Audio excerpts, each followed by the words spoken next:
क्या वो तुम्हारा पहला प्यार है जिसकी वजह से तुम उसे भुला नहीं पा रहे हो? तुम हर बार भगवान से यही एक चीज मांगते हो कि हे भगवान, बस ये इंसान मुझे मिल जाए, फिर मैं जिंदगी में कुछ नहीं मांगूंगा।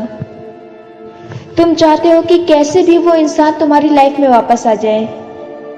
माना कि तुम दोनों के बीच कुछ गलतफहमियां हो गई हैं, पर कभी तुमने सोचा है कि ये कैसा प्यार है कि उसने तुमसे एक बार भी कुछ पूछना जरूरी नहीं समझा? किसी ने तुम्हारे बारे में कुछ भी कह दिया और उसने विश्वास कर लिया।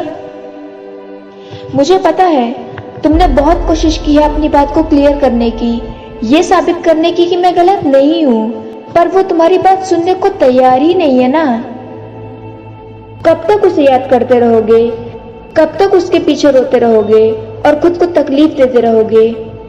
अगर तुम्हें रोना ही है ना, तो एक ही बार उस बात के लिए इतना रो लो कि फिर तुम्हें कभी दोबारा उस बात के लिए न रोना पड़े। मुझे पता है कि तुम अपनी फीलिंग्स 100 बार अपने दोस्त को बता चुके होगे, और कितने ही लोगों ने तुम्हें बोला होगा कि भगवान जो करते हैं अच्छे के लिए करते हैं। ये सब कुछ तुमने हजारों बार सुना होगा। हो सकता है कि तुम्हें भी उसकी याद में रहना अच्छा लगता हो। तुम्हें ये भी लगता होगा कि भगवान तो सब ठीक कर सकते हैं ना, तो वो हमें मिलवा क्यों नहीं देते? पर क्या तुम 100% श्योर हो कि जो तुम अपने लिए मांग रहे हो वही तुम्हारे लिए सही है? आज मैं तुम्हें एक कहानी सुनाती हूँ। एक बच्ची के पास एक टेडी बियर था।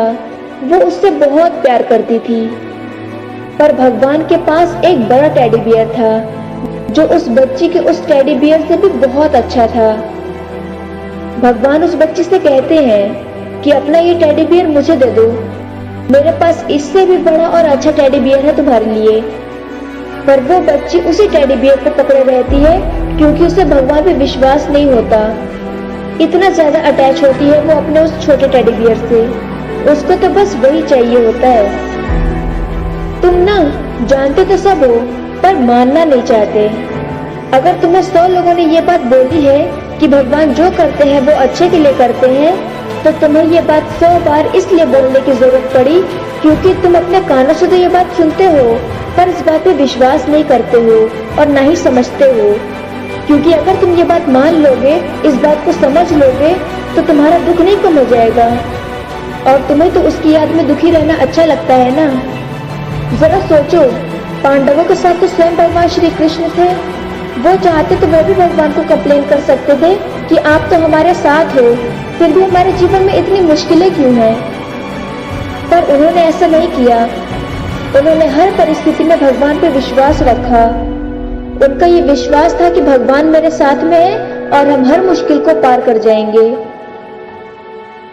तुम्हें भी भगवान पे ऐसा ही दृढ़ विश्वास करके आगे बढ़ना है कि भगवान तुम्हारे साथ है और वो हर परिस्थिति से तुम्हें बाहर निकाल लाएंगे। अगर तुम्हें कोई बात परेशान कर रही है तो उसके बारे में लिखना शुरू करो। एक पेपर पे लिखो कि तुम्हें क्या महसूस होता है, तुम्हें क्या चीज बुरी लग रही है। हर चीज के बारे में लिखना शुरू करो।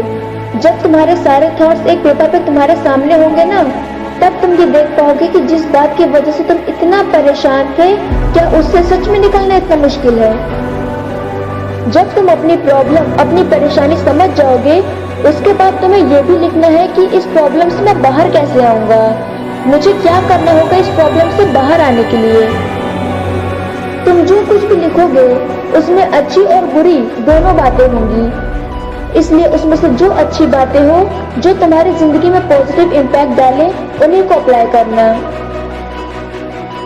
तुम्हें चूज करना होगा कि तुम्हारे लिए क्या अच्छा है और वही करना। मैं प्रेरणा हूँ। अगर आपने चैनल को अभी तक सब्सक्राइब नहीं किया है तो चैनल को सब्सक्राइब कर लीजिएगा और बेल आइकन को दबा दीजिएगा ताकि आपको इस चैनल पे आने वाले ऐसे ही मोटिवेशनल वीडियो की नोटिफिकेशन सबसे पहले मिले। तो मिलते हैं आपसे नेक्स्ट वीडियो में।